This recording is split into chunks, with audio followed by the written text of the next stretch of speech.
Heureux de vous voir tous, nombreux ce matin, pour cette manifestation organisée par l'Observatoire des cadres, jeunes, vieux, en activité ou pas. Et je salue les étudiants du master, du master RH de l'ESCP, Europe.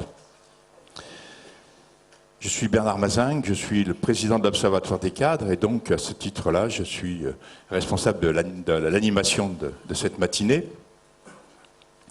L'Observatoire des cadres, c'est, pour ceux qui ne connaissent pas bien, c'est une association qui a été créée par la CFDT il y a maintenant plus de 15 ans et dont la fonction est de permettre la rencontre entre ceux qui, à un titre ou à un autre, réfléchissent, travaillent sur les questions qui préoccupent le monde des cadres et leur activité, leur statut, leur manière d'agir, et de permettre cette rencontre avec justement les cadres qui sont au quotidien en activité, que ce soit des managers, que ce soit des experts, que ce soit des fonctionnels. Mais en amont, puisque nous sommes à la CFDT ici et dans un amphithéâtre que la CFDT nous prête, et parce que la CFDT a une pensée et a des choses à dire sur la question qui va nous animer ce matin, qui est celle de la compétitivité, et en avant-propos du dialogue qu'il va y avoir entre Louis Gallois et Jean-Paul Boucher, je vous propose d'écouter Marcel Grignard, qui est membre de la commission exécutive de la CFDT, je remercie aussi d'être là, pour qu'il nous dise, donc pour donner le contexte, je veux dire, de la réflexion sur la question de la compétitivité du point de vue de la Confédération CFDT. Marcel Grignard, s'il a un micro dont il sait se servir, lui... J'ai un micro et ça marche, non?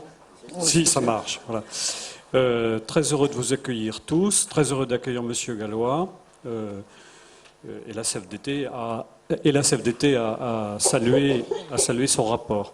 Alors, pour faire court et vous dire où en sont les réflexions de la CFDT sur cette question de la compétitivité, j'ai envie de vous renvoyer à un rapport que le Bureau national de la Confédération a validé il y a une année à peu près, dont je ne me rappelle plus le titre d'ailleurs, mais c'est pas grave, et qui dit en fait, en quelques mots, que nous sommes confrontés au besoin d'inventer une nouvelle économie, un nouveau mode de croissance.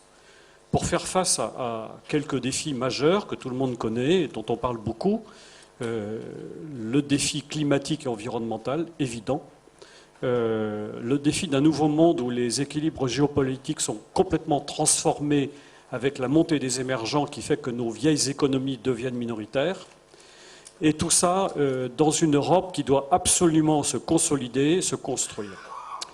Et la question de la compétitivité, elle est au cœur de cet aspect-là, parce que on n'arrivera pas à affronter ces défis-là si on ne repense pas l'activité, si on ne repense pas à l'équilibre entre la dimension économique et la dimension sociale, la dimension environnementale.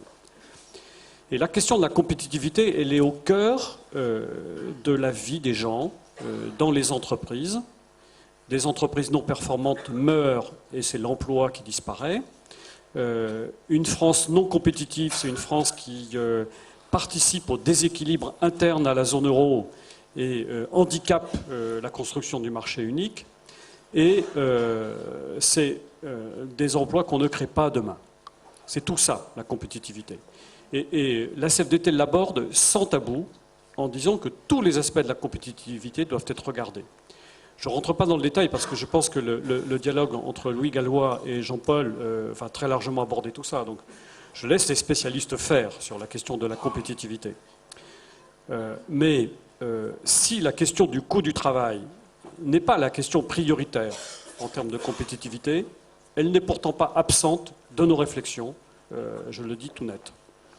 Et ce pour au moins deux raisons. La première, au sein de la zone euro, je disais, une des explications de la crise que l'on vit, c'est bien le déséquilibre des compétitivités entre le nord et le sud de l'Europe, pour faire court. Et dans cette question de déséquilibre des compétitivités, qu'est-ce qui s'est passé sur les questions de rémunération? L'Allemagne a fortement modéré ses salaires. Globalement, en France, sur 10 ans, les salaires distribués sont assez voisins de l'évolution de la productivité. ce qui n'est pas le cas en Allemagne. Et donc, en fait, au sein de la zone euro, parce que nous avons des structures salariales différentes, une composition des rémunérations différentes, un financement des protections sociales qui ne se ressemblent pas, nous sommes tous confrontés à une forme de concurrence salariale qui s'accentue avec le redressement qu'opère l'Espagne, un redressement extrêmement douloureux. Et donc on ne peut pas évacuer cette question salariale, même si elle n'est pas la question dominante. Besoin de nouvelle croissance, besoin de compétitivité inscrit dans cette nouvelle croissance qui ne peut pas faire fi de l'implication de l'ensemble des salariés. Et pour un syndicaliste, pour une organisation syndicale, la question des hommes et des femmes dans l'entreprise est la question vitale.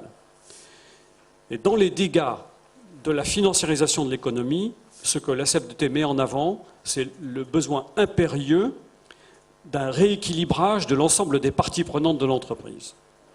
Et comment est-ce que, dans une place plus équilibrée des différentes parties prenantes de l'entreprise, que sont ses actionnaires, ses dirigeants, ses cadres intermédiaires, ses salariés, ses clients, ses fournisseurs, les sous-traitants, mais aussi son environnement, la collectivité, son environnement au sens environnemental, trouver un nouvel équilibre reposant sur des coopérations, des collaborations, alors que nos économies sont essentiellement basées aujourd'hui sur des formes de concurrence parfois violentes. Concurrence des entreprises les unes avec les autres, mais aussi, trop souvent, mise en concurrence des salariés les uns avec les autres au sein même des entreprises. Et donc, nous sommes convaincus que c'est en allant vers des logiques de coopération, en prenant en compte tous les aspects de la compétitivité, qu'on peut réinventer une forme d'entreprise en repensant y compris la dimension de progrès et de progrès social, qui n'est pas nécessairement l'accumulation toujours. De ce point de vue-là, la place du dialogue social est pour nous vitale. Et je voudrais rebondir sur l'accord national interprofessionnel qu'on vient de conclure et qui va, dans les semaines qui viennent, être débattu au Parlement dans la loi qui le transpose. Je ne dirai rien sur les aspects de volonté, à travers cet accord, de rendre les dispositifs plus souples, de permettre aux entreprises, par le dialogue social, de s'adapter à un monde de plus en plus difficile. Sur l'objectif de sécuriser la démarche des entreprises, parce que des entreprises sécurisées, c'est aussi bon pour les salariés. J'insisterai simplement sur les aspects de dialogue social nouveaux qu'intègre cet accord. Parce que justement, ils correspondent à cette volonté d'avancer par la coopération et le dialogue, sans nier les conflits d'intérêts, mais en visant à les dépasser. Et il fait une place extrêmement importante à la place des salariés. 2 ou 3 mots. Quand on prévoit, par cet accord, que l'entreprise dorénavant, face à un plan social, aura le choix de faire l'effort de trouver, par la voie du dialogue et de la négociation collective, le moyen vital de dépasser ce conflit lourd qui est une fermeture d'une partie d'une entreprise ou d'une entreprise. Ça, plutôt que la voie de la démarche unilatérale de l'entreprise, ou plutôt que d'aller devant les juges pour apprécier l'opportunité économique d'une transformation de l'entreprise. Je pense qu'on est sur une voie de progrès violente par rapport à l'existant. Quand on donne un nouveau rôle aux représentants des salariés, en repensant fondamentalement ce que sont ces informations et ce qu'est l'information consultation des salariés, à travers des outils relativement simples. Qu'est-ce qui est proposé? À travers un truc qui n'est pas connu, qu'on appelle la base de données et l'organisation des informations. Ça résulte d'une première modification très sensible.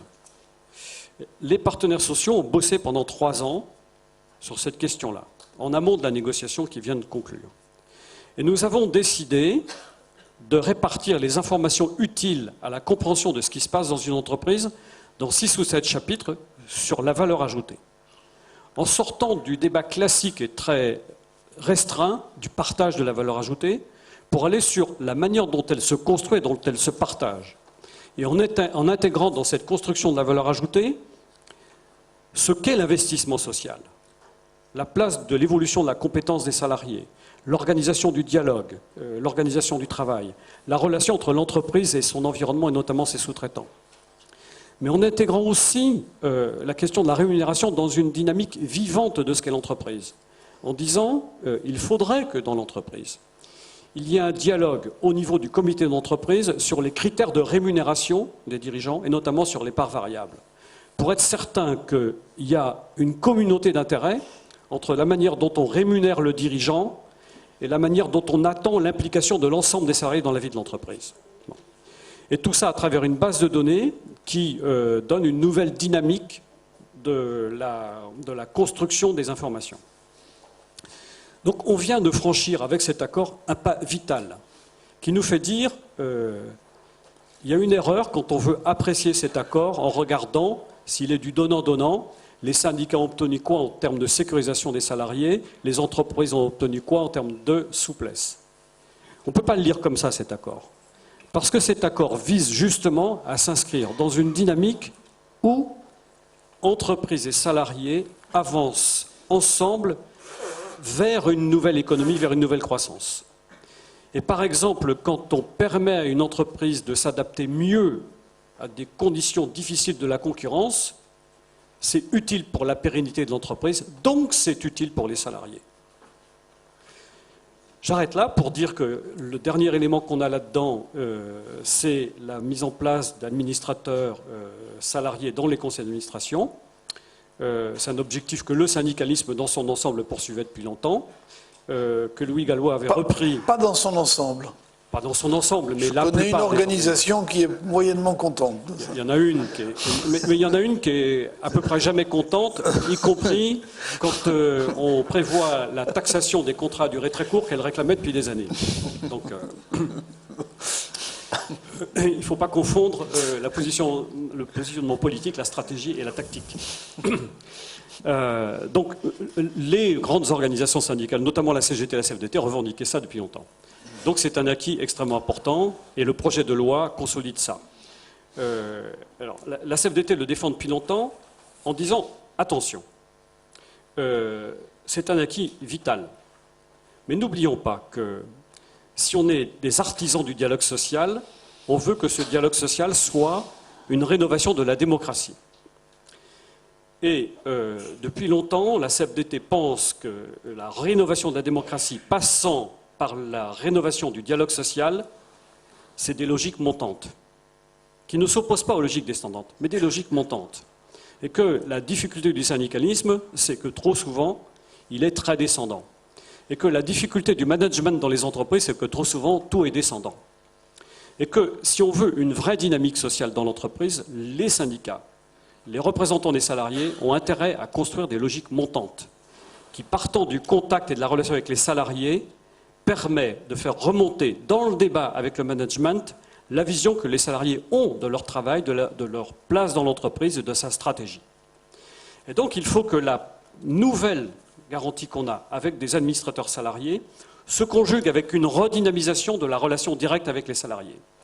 Si nous ne parvenons pas à le faire, nous aurons gagné quelque chose de mieux avec des administrateurs qui partageront le débat sur la stratégie de l'entreprise, mais ça restera une démarche qui sera très éloignée du quotidien des salariés et qui resteront très inquiets sur le devenir d'une entreprise dont ils ne comprennent pas la stratégie, le devenir et le monde dans lequel elle est. Je vous souhaite donc un très bon débat.